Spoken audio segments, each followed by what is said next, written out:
Right, Lee. Great afternoon down at the NL Services Stadium, 4-1 win. What was your views on the game? Obviously, we come into the game needing a result. The first 7 days of the season hadn't got according to plan. Obviously, last week's defeat in the FA Cup's obviously disappointing based on the finances that competition can generate. But obviously, all week it was a determination in terms of wanting to get the season up and running. We know 3 points don't get us ahead of ourselves either, but there's a much needed 3 points, and from really the majority of the game, I believe we were in control.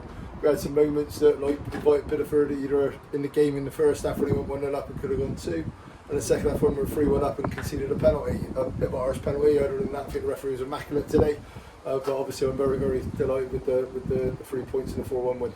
And obviously, I think it would be crazy not to mention both Louis Britton and Dylan Tate both getting a brace today. Is how good is it to see them two playing together and yes, scoring the goals? Without a shadow of a doubt, when you've got a new partnership, and especially in strikers, you want them scoring goals and team goals to get their confidence boosted. Obviously it's great for Dylan's coming, he's an infectious bloke.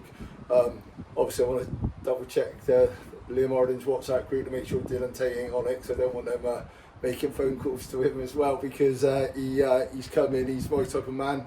His body language is very positive, and I believe he's going to have that effect on the whole team. And the second goal in particular by us was a team goal. You set up with the flick on by Dylan, the crossing by Josh Bissett, and Lewis Britton a time in his run to make sure he had a tap in, but making sure he didn't run offside, because sometimes you get too ahead of yourself with those chances. So there was probably a harder chance than actually looked in terms of making sure that he didn't get given offside.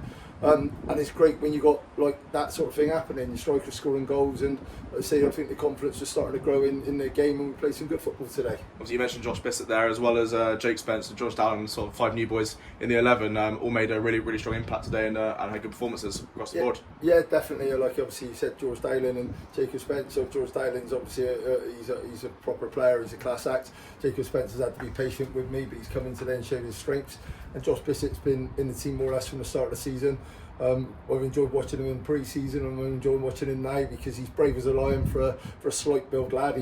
He's never going to get kicked out of games. He's going to keep getting on the ball and keep running the defenders in exactly what we want him to be. And he's someone that this club's going to enjoy having. And obviously mentioning some of the new players, it's probably wouldn't be right if we didn't mention some of the players that sort of left us recently. Have you got any comments on that?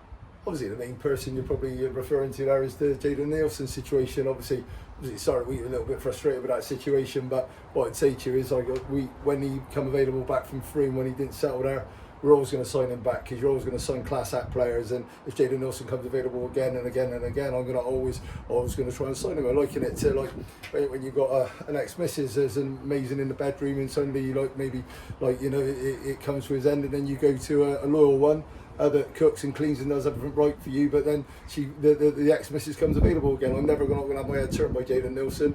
I wish him well at Taunton. He's joined a very good club, good management, good coaching staff there. Obviously, all tongue-in-cheek with the comment earlier, Liam Arden is a good friend of mine, and he's acted classily this week in the conversations we've had. And I truly wish Jayden Nielsen well, not only just because of Jayden, but his family. The family's been great for our club.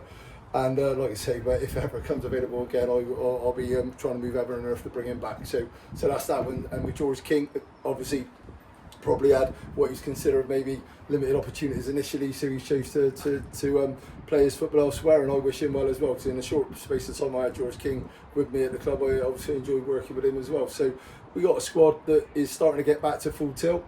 Obviously, we got Danny Donovan hopefully back within a couple of weeks. We've got players that are in and around the place, so hopefully we're either farm out on loan or they're going to be coming back and being in our full squad.